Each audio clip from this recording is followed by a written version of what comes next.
प्यारे छात्रों नमस्कार। आज हम 12वीं कक्षा के पाठ्यपुस्तक की दूसरी इकाई के बारे में पढ़ें। इस इकाई का नाम है निज भाषा उन्नति आहे। इकाई का नाम है निज भाषा उन्नति आहे।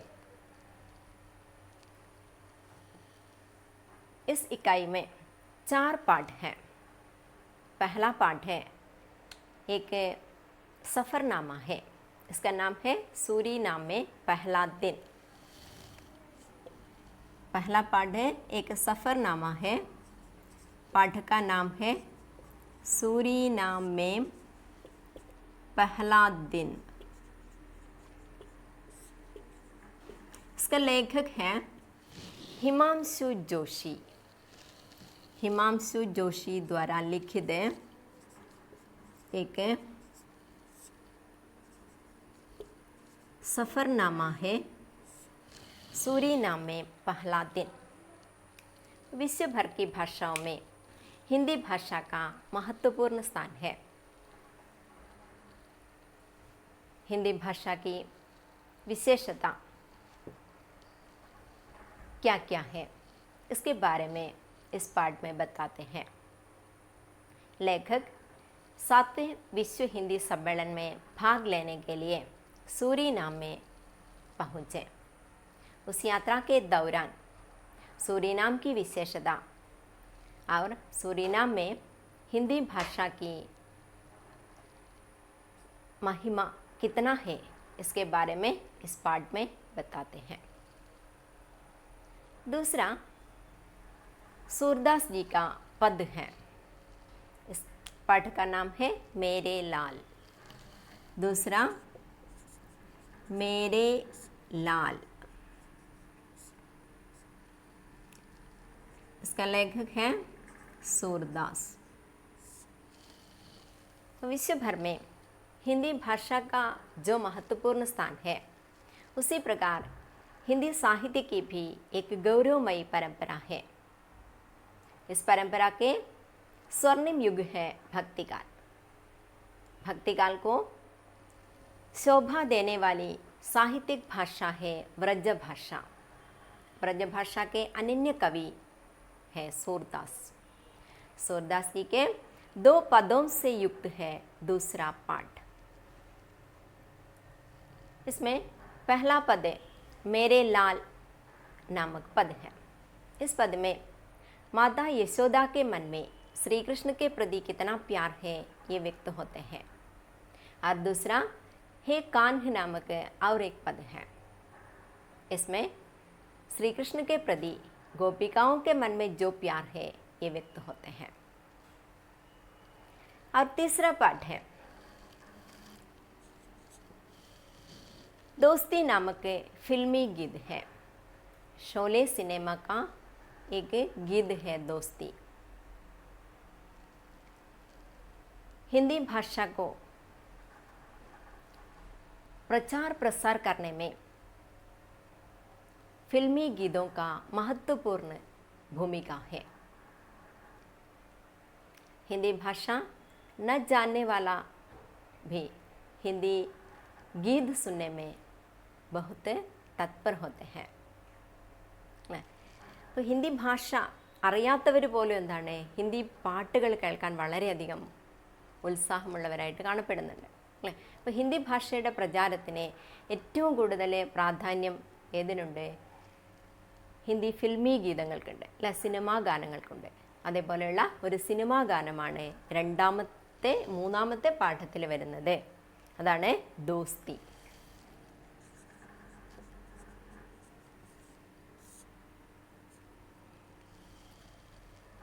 और चौथा पारिभाषिक शब्द है। हिंदी भाषा की एक खूबी है कि हिंदी भाषा को विशेष अर्थ देने वाला एक पारिभाषिक शब्दावली है। इस पारिभाषिक शब्दों से चौथे पाठ में छात्रों को परिचित कराता है।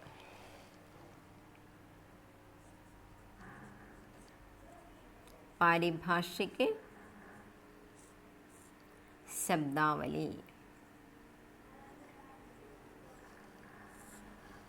इस प्रकार देखें तो हर पाठ के जरिए हिंदुस्तान के भीतर और बाहर हिंदी भाषा का महत्व दर्शाते हैं. അപ്പോൾ ഇത്രയാണ് നാലാമത്തെ യൂണിറ്റിൽ വരുന്ന പാഠഭാഗങ്ങൾ. ഒന്നാമത്തേത് ഒരു സഫർനാമയാണ്, ഒരു യാത്രാ വിവരണമാണ്. ഇത് എഴുതിയിരിക്കുന്നത് ഹിമാംശു ജോഷിയാണ്. അതായത് 7ാമത്തെ വിശ്വ ഹിന്ദി സമ്മേളനത്തിൽ പങ്കെടുക്കാനായിട്ട് സൂറിനാമിലേക്ക് പോകുന്ന വഴിയിൽ അദ്ദേഹത്തിന് ഉണ്ടായ അനുഭവങ്ങളും സൂറിനാമിലെ ഹിന്ദി ഭാഷയ്ക്കുള്ള സ്ഥാനവും വ്യക്തമാക്കുന്ന ഒരു പാഠഭാഗമാണ് ഒന്നാമത്തെ സഫർനാമ, യാത്രാ വിവരണം. इसका नाम है सूरीनाम में पहला दिन. രണ്ടാമത്തേത് ഹിന്ദി ഭാഷയെ പോലെ തന്നെ ഹിന്ദി സാഹിത്യത്തിന് എന്താണ് ഒരു മഹത്വപൂർണ്ണമായ സ്ഥാനമുണ്ട്. ഹിന്ദി സാഹിത്യത്തിലെ സ്വർണ്ണയുഗമായിട്ടാണ് ഭക്തി കാലഘട്ടം അറിയപ്പെടുന്നത്. ഈ കാലഘട്ടത്തിലെ പ്രശസ്തനായ ഒരു കവിയാണ് സൂർദാസ് അല്ലേ. അദ്ദേഹത്തിൻ്റെ 2 പദങ്ങൾ കൊണ്ട് സമ്പന്നമാക്കപ്പെട്ടിരിക്കുകയാണ് മൂന്നാമത്തെ പാഠഭാഗം. രണ്ടാമത്തെ പാഠഭാഗം അതിൻ്റെ പേരാണ് മേരെ ലാൽ. और तीसरा दोस्ती नामक एक फिल्मी गीत है. അപ്പോൾ ഹിന്ദി ഭാഷയുടെ പ്രചാരണത്തിനും പ്രസരണത്തിനുമായിട്ട് ഫിൽമി ഗീതങ്ങൾക്ക് അല്ല സിനിമാ ഗാനങ്ങൾക്ക് ഒരു വലിയ പങ്കുണ്ട്. അപ്പോൾ ഇത് വ്യക്തമാക്കുന്ന ഒരു പാഠഭാഗമാണ് ദോസ്തി എന്ന ഫിൽമി ഗീതം. അവസാനത്തെ ഭാഗം പാരിഭാഷിക് ശബ്ദാവലിയാണ്. അപ്പോൾ ഹിന്ദി ഭാഷയ്ക്ക് വിശിഷ്ടമായ അർത്ഥം നൽകുന്ന പദങ്ങളുടെ ഒരു ശബ്ദഭണ്ഡാരം തന്നെയുണ്ട്. उच्च माध्यमिक स्तर के छात्रों को पढ़ने के लिए यहाँ कुछ पारिभाषिक शब्द हैं. पाठभाग की ओर देखें. सूरीनाम में पहला दिन. भूगोल की पुस्तकों में कभी पढ़ा था भूमध्य रेखीय प्रदेशों में भीषण गर्मी पड़ती है, प्रायः प्रतिदिन बारिश. इसलिए संसार में सबसे अधिक घने वन इसी क्षेत्र में पाए जाते हैं. ब्राज़ील की 93% भूमि गहरी हरियाली से आच्छादित है. भूगोल की पुस्तक में कभी पढ़ा था भूमध्य रेखीय प्रदेशों में भीषण गर्मी पड़ती है, प्रायः प्रतिदिन बारिश. अल्ले भूगोल എന്താണ് ജോഗ്രഫി അല്ലേ. ഭൂഗോൾ കി പുസ്തകമേ അതായത് ഈ ജോഗ്രഫിയിലെ നമ്മൾ പഠിച്ചിട്ടുണ്ട്. എന്താണ് പഠിച്ചത്? ഭൂമധ്യരേഖീയ പ്രദേശമേ ഭീഷൺ ഗർമി പടുത്തി ഹെ. ഭൂമധ്യരേഖയുടെ അടുത്ത് കിടക്കുന്ന പ്രദേശങ്ങളിലെ ഭയങ്കരമായ ചൂടാണ്. പ്രായഃ പ്രതിദിൻ ബാരിസ്. അതോടൊപ്പം തന്നെ മിക്കവാറും എന്തും ഉണ്ടാവും അവിടെ? ബാരിസ് വർഷ, റെയിൻ അല്ലേ, അവിടെ മഴയും ഉണ്ടാകും. इसलिए संसार में सबसे अधिक घने वन इसी क्षेत्र में पाए जाते हैं. അതുകൊണ്ട് തന്നെ നല്ല വെയിലും മഴയും ഇടയ്ക്കിടയ്ക്ക് ലഭിക്കുന്നത് കൊണ്ട് ഇവിടെ എന്താണ് ഏറ്റവും വലിയ ഒരു ഘനേ വൻ അല്ലേ. ഖന എന്താണ്? ഇടതൂർന്ന തിങ്ങി നിറഞ്ഞ ഒരു വനപ്രദേശമായിട്ടാണ് ഈ പ്രദേശം കാണപ്പെടുന്നത്. ब्राज़ील की 93% ഭൂമി ഗഹരി ഹരിയാലി സെ ആച്ഛാദിത് ഹെ. അല്ലെ ബ്രസീലിൻ്റെ 93% അല്ലെ 93% എന്താണ് ഗഹരി ഹരിയാലി സെ ആച്ഛാദിത് ഹെ അല്ലെ വളരെ നിബിഡമായ വനങ്ങൾ കൊണ്ട് മൂടപ്പെട്ടിരിക്കുകയാണ്. അപ്പോൾ ഭൂമിശാസ്ത്രപരമായ പ്രത്യേകതയാണ് ഇവിടെ പറയുന്നത്. ബ്രസീൽ അല്ലേ, അവിടെ എന്തൊക്കെയാണ് കാണപ്പെടുന്നത്? ഭൂഗോളിൽ നമ്മൾ പഠിച്ചതുപോലെ തന്നെ അല്ലേ, ഭൂമധ്യരേഖയുടെ അടുത്ത് കിടക്കുന്ന പ്രദേശങ്ങളിൽ മിക്കവാറും നല്ല മഴയും ലഭിക്കുന്നുണ്ട്, അതോടൊപ്പം നല്ല വെയിലുമുണ്ട്. അതുകൊണ്ട് അവിടെ നല്ല നിബിഡമായ വനപ്രദേശങ്ങൾ കാണപ്പെടുന്നുണ്ട്. आदित्य का यह पढ़ा आज प्रत्यक्ष देख रहे हैं. विमान से झांक रहे हैं नीला जल, काले घने बादल और दूर कहीं हरियाली के छींटे. अतीत का यह पढ़ा आज प्रत्यक्ष देख रहे हैं. हिमांशु जोशी कहते हैं अतीत का यह പഠാ അല്ലേ, മുമ്പ് പഠിച്ചിരുന്ന ഈ ഒരു കാര്യങ്ങളെ അല്ലേ ആജ് പ്രത്യക്ഷ ദേഖ് രഹേ ഹേ, ഇന്നെന്താണ് പ്രത്യക്ഷത്തിൽ കണ്ടുകൊണ്ടിരിക്കുകയാണ്. വിമാൻ സെ ജാങ്ക് രഹേ ഹേ, ജാങ്കിന് എന്താണ്? എത്തി നോക്കുക അല്ലെ. വിമാനത്തിൽ നിന്ന് എത്തി നോക്കുമ്പോഴേ എന്താ കാണാൻ കഴിയുന്നത്? നീലാ ജൽ, കാലേ ഘനേ ബാദൽ और दूर कहीं हरियाली की छींटे അല്ലെ. നീലാ ജൽ അല്ലെ, നീല നിറമുള്ള ജലം. കാലേ ഘനേ ബാദൽ അല്ലെ, കറുത്ത ഇടതൂർന്ന മേഘങ്ങൾ. അവർ ദൂർ കഹിം ഹരിയാലി കി ചീണ്ടേ, ദൂരെ അവിടെ എവിടെയായിട്ട് പച്ച നിറമുള്ള പ്രദേശങ്ങൾ. विमान उतरने की प्रक्रिया में धीरे धीरे धरती की ओर झुक रहा है. यात्रियों का कौतूहल भी बढ़ता चला जा रहा है. लगभग 20,000 किलोमीटर की लंबी यात्रा के पश्चात एक प्रकार के सुकून का एहसास. विमान उतरने की प्रक्रिया में धीरे धीरे धरती की ओर झुक रहा है. അങ്ങനെ ഹിമാംശു ജോഷി എവിടെ എത്തിച്ചേരുകയാണ്? ബ്രസീലിൽ എത്തിച്ചേരുകയാണ് അല്ലേ. അപ്പോൾ സൂരിനാം എന്ന സ്ഥലത്തെ വിശ്വ ഹിന്ദി സമ്മേളനത്തിൽ പങ്കെടുക്കാനായിട്ടാണ് അദ്ദേഹം മറ്റുള്ളവരോടൊപ്പം അവിടെ എത്തിയിരിക്കുന്നത്. അപ്പം അവിടെയുള്ള ആ ഒരു കാഴ്ചയാണ് ഇവിടെ വർണ്ണിക്കുന്നത്. വിമാൻ ഉത്തർനേക്കി പ്രക്രിയ അല്ല, വിമാനത്തിൽ നിന്ന് ഇറങ്ങാനുള്ള ആ ഒരു പ്രക്രിയയാണ്. ധീരെ ധീരെ ധർത്തിക്ക് ഓർ ഝുക് രഹാ ഹെ, വിമാനം മെല്ലെ മെല്ലെ എന്താണ് ഭൂമിയിലേക്ക് താഴ്ന്നു വന്നുകൊണ്ടിരിക്കുകയാണ്. യാത്രിയോ കാ കൗതൂഹൽ ഭി ബഡ്താ ചലാ ജാ രഹാ ഹെ അല്ല, വിമാനം താഴോട്ട് വരുന്തോറും യാത്രക്കാരുടെ കൗതൂഹലം അല്ല, ജിജ്ഞാസ എന്താണ് വർദ്ധിച്ചു വരികയാണ്. लगभग 20,000 किलोमीटर की लंबी यात्रा के पश्चात एक प्रकार के सुकून का एहसास. लगभग ഏകദേശം 20,000 കിലോമീറ്റർ 20,000 കിലോമീറ്റർ ഉള്ള ലംബി യാത്ര കെ പശ്ചാത്ത് അല്ലേ, വളരെ നീണ്ട ഒരു യാത്രയ്ക്ക് ശേഷം അല്ലേ ഇവിടെ എവിടെ എത്തിച്ചേരുകയാണ്? ഈ പ്രദേശത്തിലേക്ക് എത്തിച്ചേരുകയാണ്. അതുകൊണ്ട് തന്നെ ഏക് പ്രകാർക്കെ സുക്കൂൻ കാ അഹസാസ് അല്ലെ, ഒരു തരത്തിലുള്ള ആശ്വാസം. സുക്കൂൻ എന്താണ്? ആശ്വാസം, ഒരു റിലീഫ് അല്ലേ, ആശ്വാസം ലഭിച്ചതുപോലെയാണ് തോന്നുന്നത്.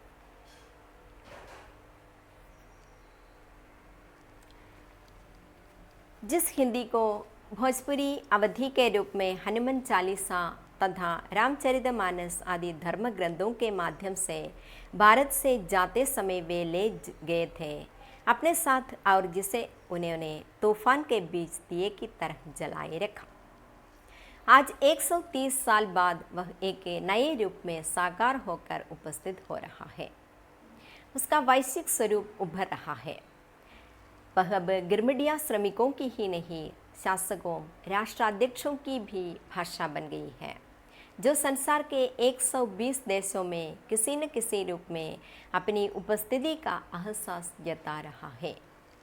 पर जिस हिंदी को भोजपुरी अवधि के रूप में हनुमान चालीसा तथा रामचरितमानस आदि धर्म ग्रंथों के माध्यम से भारत से जाते समय वे ले गए थे अपने, और जिसे उन्होंने तूफान के बीच दिए की तरह जलाए रखा.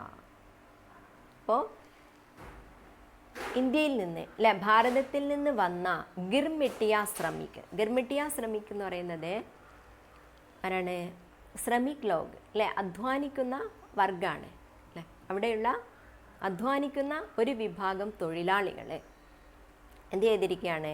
ഹനുമാൻ ചാലീസ അതേപോലെ രാംചരിതമാനസ്. ഹനുമാൻ ചാലീസ എന്ന് പറയുന്നത് ഹനുമാനെ അടിസ്ഥാനമാക്കിയിട്ട് അല്ല, ശ്രീരാമൻ്റെ അനന്യഭക്തനായിട്ട് ചിത്രീകരിക്കുന്ന തുളസീദാസിൻ്റെ ഒരു കൃതിയാണ് ഹനുമാൻ ചാലീസ.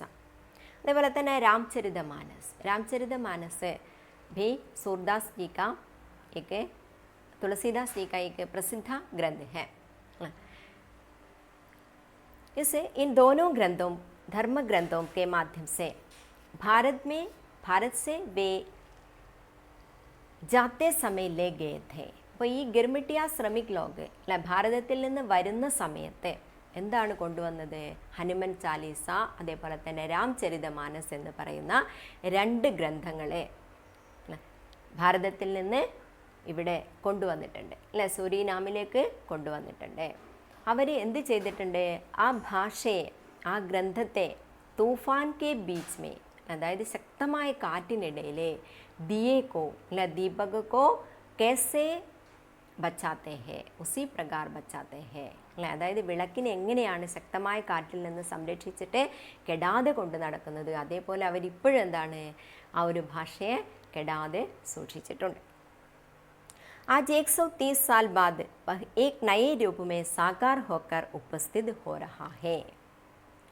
ഇന്നെന്താണ്?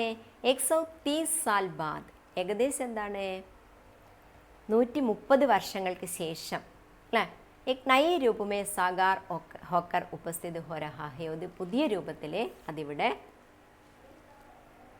ഉണ്ടായിരിക്കുകയാണ്. उसका वैश्विक स्वरूप उभर रहा है. അതിൻ്റെ വൈശ്വിക് സ്വരൂപ് അല്ലേ, വൈശ്വിക് സ്വരൂപ് യൂണിവേഴ്സലാണ്. അതിൻ്റെ വൈശ്വികമായ രൂപം ഇവിടെ വന്നിരിക്കുകയാണ്. वह अब गिरमिटिया श्रमिकों की ही नहीं शासकों രാഷ്ട്രാധ്യക്ഷോं की भी ഭാഷ बन गई है അല്ലേ. അത് ഇന്ന് ആ ഭാഷ അല്ലേ, ഭോജ്പുരിയും അവധിയും കലർന്ന ആ ഒരു ഹിന്ദി ഭാഷ ഇന്ന് ഗിർമിട്ടിയ ശ്രമിക് അല്ലെ, ഈ അധ്വാനിക്കുന്ന തൊഴിലാളികളുടെ മാത്രം അല്ലെ, കരാർ തൊഴിലാളികളുടെ മാത്രം ഭാഷയല്ല, മറിച്ച് എന്താണ്, വഹാം കെ ശാസകോ അല്ലെ, അവിടെയുള്ള ഭരണാധികാരികളുടെയും രാഷ്ട്രാധ്യക്ഷവും അവർ അതിക്ക് ഭാഷ ബൻ ഗയി ഹെ അല്ലെ, ഇവരുടെയൊക്കെ ഭാഷയായി എന്നത് മാറിയിരിക്കുകയാണ്. जो संसार के 120 देशों में किसी न किसी रूप में अपनी उपस्थिति का एहसास जता रही है അല്ലെ. ഇതിന്ന് ലോകത്തിലെ 120 ദേശോ മേ അല്ല 120 രാജ്യങ്ങളിലെ കിസി ന കിസി രൂപമേ ഏതെങ്കിലും ഒരു തരത്തിൽ തൻ്റെ ഉപസ്ഥിതി അവിടെ അല്ല, തൻ്റെ പ്രസൻസ് അവിടെ അറിയിക്കുന്ന ഭാഷയായി മാറിയിരിക്കുകയാണ് ഹിന്ദി ഭാഷ. मॉरिशस, त्रिनिदाद, ब्रिटेन के पश्चात विश्व हिंदी सम्मेलन की यह 7वीं यात्रा है. 7वीं मंजिल. 130 साल पहले जो प्रथम भारतीय श्रमिक यहाँ आए थे, उनके आगमन की स्मृति में इस हिंदी महापर्व का आयोजन हो रहा है. भारत के अलावा अनेक देशों के हिंदी लेखक, हिंदी प्राध्यापक, हिंदी प्रचारक, हिंदी सेवी अपनी उपस्थिति का एहसास जता रहे हैं. മൗറീഷ്യസ്, ത്രിനിദാദ്, ബ്രിട്ടൻ കെ പശ്ചാത്ത്. ഇപ്പോൾ വിശ്വ ഹിന്ദി സമ്മേളനം പല സ്ഥലങ്ങളിലായിട്ട് നടന്നിട്ടുണ്ട്. ഇത് 7ാമത്തെ വിശ്വ ഹിന്ദി സമ്മേളനമാണ് അല്ലേ. അതെവിടെയൊക്കെയാണ് നടന്നിട്ടുള്ളത്? മൗറീഷ്യസിലുണ്ടായിരുന്നു, ത്രിനിദാദിലുണ്ടായിരുന്നു, ബ്രിട്ടനിൽ അല്ലേ. ഇങ്ങനെ വിശ്വ ഹിന്ദി സമ്മേളനമൊക്കെ അല്ലെ, ഇങ്ങനെ പല സ്ഥലങ്ങളിലായിട്ട് നമ്മുടെ ലേഖകൻ ഹിമാംശു ജോഷി സഞ്ചരിച്ചിട്ടുണ്ട് അല്ലേ. ഇതിൻ്റെ വിശ്വ ഹിന്ദി സമ്മേളനത്തിൻ്റെ 7ാമത്തെ യാത്രയാണ് ഇത്. 130 साल पहले जो प्रथम भारतीय श्रमिक यहाँ आए थे, उनके आगमन की स्मृति में इस महापर्व का आयोजन हो रहा है. 130 വർഷങ്ങൾക്ക് മുമ്പ് ഏതൊരു തൊഴിലാളികളാണ് ഇവിടേക്ക് ഭാരതത്തിൽ നിന്ന് ഇവിടേക്ക് എത്തപ്പെട്ടിരിക്കുന്നത്, അവരുടെ സ്മരണക്കായിട്ടാണ് ഈ മഹാപർവ് അല്ലെ, ഈ ഒരു മഹോത്സവം ആഘോഷിക്കുന്നത്. भारत के अलावा अनेक देशों के हिंदी लेखक, हिंदी प्रचारक, हिंदी प्राध्यापक, हिंदी सेवी अपनी उपस्थिति का एहसास जता रहे हैं. ഇവിടെ ഈ ഗിർമിട്ടിയ ശ്രമിക് ലോഗ് മാത്രമല്ല, മറിച്ച് എന്താണ്, ഭാരത് കെ അലാവ ഭാരതത്തിലെ മാത്രമല്ല അനേക് ദേശോ കെ ഹിന്ദി ലേഖക് മറ്റ് ധാരാളം പ്രദേശങ്ങളിലെ ഹിന്ദി ലേഖകന്മാരും ഹിന്ദി പ്രാധ്യാപക് ഹിന്ദി ലെക്ചറർമാരും ഹിന്ദി പ്രചാരക് അല്ല ഹിന്ദി പ്രചാരകന്മാരും ഒക്കെ എന്താണ് അവരുടെ ആ ഒരു പ്രസൻസ് അവിടെ ഉണ്ടാക്കിയിട്ടുണ്ട്.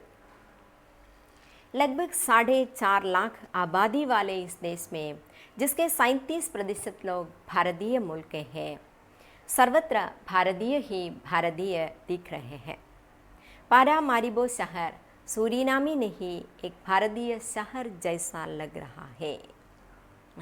लगभग 4.5 लाख आबादी वाले इस देश में അല്ലേ, അതായത് ഇവിടെ എന്താണ് ഏകദേശം 4.5 ലക്ഷത്തോളം ആബാദി എന്താണ് പോപ്പുലേഷൻ അല്ലേ, ജനസംഖ്യയുള്ള ഈ ഒരു ദേശത്തെ ജിസ്കെ 37% ലോഗ് അല്ലെ, അതിൻ്റെ 37% അല്ലെ 37% ആളുകൾ എന്താണ് ഭാരതീയ മൂൽ കെ ഹേ, മൂൽ രൂപ് സെ ഭാരതീയ ഹി ഹേ അല്ലെ, അവർ ആര് തന്നെയാണ്, ഭാരതീയർ തന്നെയാണ്.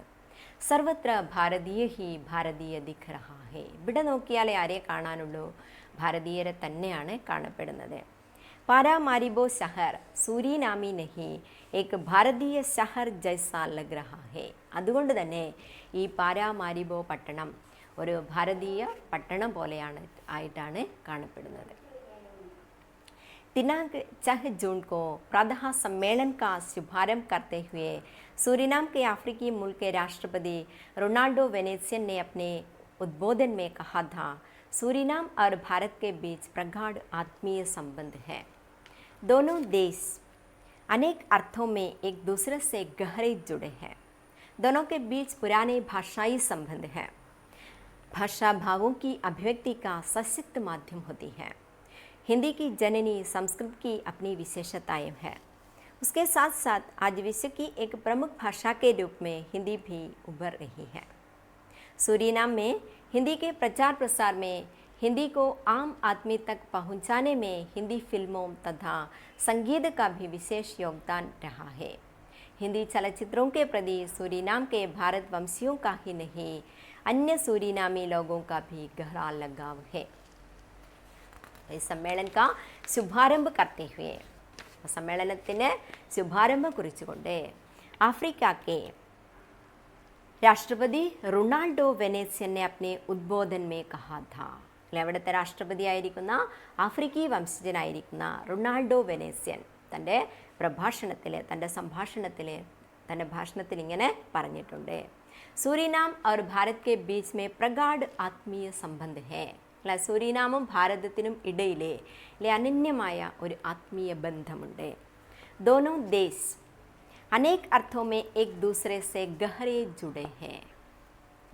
രണ്ട് ദേശങ്ങളും സൂരീനാമും ഭാരതവും അനേക് അർത്ഥമേ ധാരാളം അർത്ഥങ്ങളിലെ ഏക് ദൂസരെ സെ ഗഹ്രെ ജുഡെ ഹെ, ഒന്ന് മറ്റൊന്നിനോട് എന്താണ് വളരെ അടുത്ത് ബന്ധപ്പെട്ടിരിക്കുന്നു. दोनों के बीच पुराने भाषाई संबंध है. രണ്ട് ദേശങ്ങളുടെ ഇടയിലെ പഴയ ഭാഷാ ബന്ധമുണ്ട്.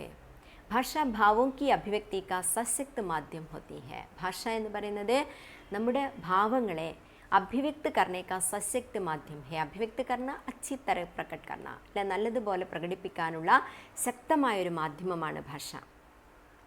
ഹിന്ദി की जननी संस्कृति की अपनी विशेषताएं है. ഹിന്ദിയുടെ ജനനിയായിട്ട് അറിയപ്പെടുന്ന സംസ്കൃത ഭാഷയ്ക്കും എന്താണ് അതിൻ്റേതായ വിശേഷതകളുണ്ട്. उसके साथ साथ आज विश्व की एक प्रमुख भाषा के रूप में हिंदी भी उभर रही है. അപ്പോൾ സംസ്കൃത ഭാഷയോടൊപ്പം തന്നെ ലോകത്തിലെ ഒരു പ്രധാന ഭാഷ എന്ന രൂപത്തിൽ ഹിന്ദി ഭാഷ എന്താണ് ഉയർന്നു വന്നിരിക്കുകയാണ്. सूरीनाम में हिंदी के प्रचार प्रसार में, हिंदी को आम आदमी तक पहुंचाने में हिंदी फिल्मों तथा संगीत का भी विशेष योगदान रहा है. അപ്പോൾ നമ്മുടെ റൊണാൾഡോ വെനേസ്യൻ എന്ത് ചെയ്യാണ്, തൻ്റെ പ്രഭാഷണത്തിൽ പറയുന്ന കാര്യങ്ങളാണ് ഇതൊക്കെ അല്ലെ, തൻ്റെ ഭാഷണത്തിലെ പ്രസംഗത്തിൽ ഉൾക്കൊള്ളിച്ചിരിക്കുന്നതാണ്. ഭാരതവും അതേപോലെ തന്നെ പാരാമാരിബോ ഷഹർ അല്ലെ, ആ രണ്ട് പട്ടണവും തമ്മിൽ എന്താണ് അനന്യമായൊരു ബന്ധമുണ്ട് അല്ലേ. രണ്ടിൻ്റെയും ഇടയിൽ ഭാഷാപരമായ സംബന്ധമുണ്ട് അല്ലേ. ഭാഷ എന്ന് പറയുന്നത് എന്താണ്, ഭാവങ്ങളെ പ്രകടിപ്പിക്കാനുള്ള ശക്തമായ ഒരു മാധ്യമമാണ്. അതോടൊപ്പം തന്നെ ഹിന്ദി ഭാഷയുടെ ജനനി ആയിരിക്കുന്ന അല്ലെ, അമ്മയായിട്ട് അറിയപ്പെടുന്ന ഭാഷയാണ് സംസ്കൃത ഭാഷ അല്ല. സംസ്കൃത ഭാഷ പോലെ തന്നെ ഹിന്ദി ഭാഷ എന്താണ് ഒരു ഉയർന്ന സ്ഥാനത്തേക്ക് വന്നിരിക്കുകയാണിപ്പോൾ. सूरीनाम में हिंदी के प्रचार प्रसार में, सूरीनामिലെ ഹിന്ദി ഭാഷയെ പ്രചരിപ്പിക്കുന്നതിലെ, ഹിന്ദി को आम आदमी तक पहुंचाने में, आम आदमी സാധാരണ ജനത അല്ലെ, സാധാരണ ജനങ്ങളിൽ എത്തിക്കാനായിട്ട് ഹിന്ദി ഫിൽമി സംഗീത का भी विशेष योगदान रहा है. ഹിന്ദി ഫിൽമി ഗീതങ്ങൾക്ക് എന്തുണ്ട്, മഹത്തായൊരു പങ്കുണ്ട്. हिंदी चलचित्रों के प्रति सूरीनाम के भारतवंशियों का ही नहीं, अन्य सूरीनामी लोगों का भी गहरा लगाव है. അതേപോലെ ഹിന്ദി ചലച്ചിത്ര അല്ല, ഹിന്ദി സിനിമയോടും അതേപോലെ ഹിന്ദി ഫിൽമി ഗീതങ്ങളോടും അല്ല, ഹിന്ദി സിനിമാ ഗാനങ്ങളോടും അല്ല, സൂരീനാമിലെ ഭാരതവംശികൾക്ക് മാത്രമല്ല, അന്യ സൂരീനാമി ലോകോं का भी गहरा लगाव है. മറ്റേ സൂരീനാമിലുള്ള മറ്റ് ദേശങ്ങളിൽ നിന്ന് വന്നെത്തിയിരിക്കുന്ന ആളുകൾക്ക് പോലും എന്താണ് പ്രത്യേകമായൊരു ലഗാവ്, ഒരു താല്പര്യം, ഒരു ഇൻട്രസ്റ്റ് ഉണ്ട്. एक दीप प्रज्वलित होते ही लगा कि एक साथ न जाने कितने जगमगाते दीपक जल उठे हैं. सूरीनामी भारतवंशियों का उत्साह देखने योग्य था. कहीं ऐसा एहसास हो रहा था जैसे 130 साल से बिछुड़े बंधु आज फिर गले मिल रहे हैं. यह भारत मिला बहुत आह्लादित कर रहा था. वह एक दीप प्रज्वलित होते ही लगा कि एक साथ न जाने कितने जगमगाते दीपक जल उठे हैं. അതായത് ഒരു ദീപം അവിടെ തെളിയിക്കപ്പെടുന്നതോടൊപ്പം തന്നെ ഒരുമിച്ച് എന്താണ് ധാരാളം ദീപങ്ങൾ അവിടെ തെളിയിക്കപ്പെടുന്നു. सूरीनामी भारतवंशियों का उत्साह देखने योग्य था. അല്ലെ, അവിടെയുള്ള സൂരിനാമിലുള്ള ഭാരതീയ വംശജരായിരിക്കുന്ന ആളുകളുടെ ആ ഒരു എന്താണ് ഉത്സാഹം ഈ അവസരത്തിൽ എന്താണ് കാണേണ്ടത് തന്നെയാണ്. ദേഖ്നെ യോഗ്യത. കഹിം ऐसा अहसास हो रहा था जैसे 130 साल से बिछुड़े बंधु आज फिर गले मिल रहे हैं. അല്ലെ, എവിടെ നോക്കിയാലും അങ്ങനെയുള്ളൊരു അനുഭവമാണ് നമുക്ക് തോന്നുന്നത്. അല്ലേ, 130 വർഷങ്ങൾക്ക് മുമ്പ് ഇവിടെ എത്തിയിരിക്കുന്ന ഭാരതീയരെ, അല്ലേ, 130 साल से बिछुड़े बंधु, അല്ലേ, അതായത് അവർ ഒരു 130 വർഷങ്ങളായിട്ട് അവരുടെ ബന്ധുക്കളെ എന്താണ് ബിച്ചുട എന്താണ് വേർപെട്ട് കഴിയുകയാണ്. അവർ ഒന്നിച്ച് കാണുമ്പോഴേ എന്തൊരു സന്തോഷമാണ് അനുഭവപ്പെടുന്നത്. ആ ഒരു സന്തോഷത്തിൻ്റെ പ്രതീതിയാണ് അവിടെ കാണപ്പെടുന്നത്. 130 साल से बिछुड़े बंधु आज फिर गले मिल रहे हैं. അല്ലേ, അവർ വീണ്ടും എന്താണ് ഇന്ന് ഒന്നിച്ച് കാണുകയാണ്, അവരെ ഒന്നിച്ച് കെട്ടിപ്പിടിക്കുകയാണ്. यह भारत मिलाप बहुत आह्लादित कर रहा था. അല്ല, यह भारत मिलाप, ഈ ഭാരത് മിലാപ് എന്ന് പറയുന്നത് ഒരു ആലങ്കാരിക പ്രയോഗമാണ്. यहाँ आत्मीयता के साथ एक बंधु दूसरे बंधु से कैसे मिल जाते हैं, यह मिलाप को, यह मिलन को यहाँ भारत मिलाप के रूप में विशेषित किया है.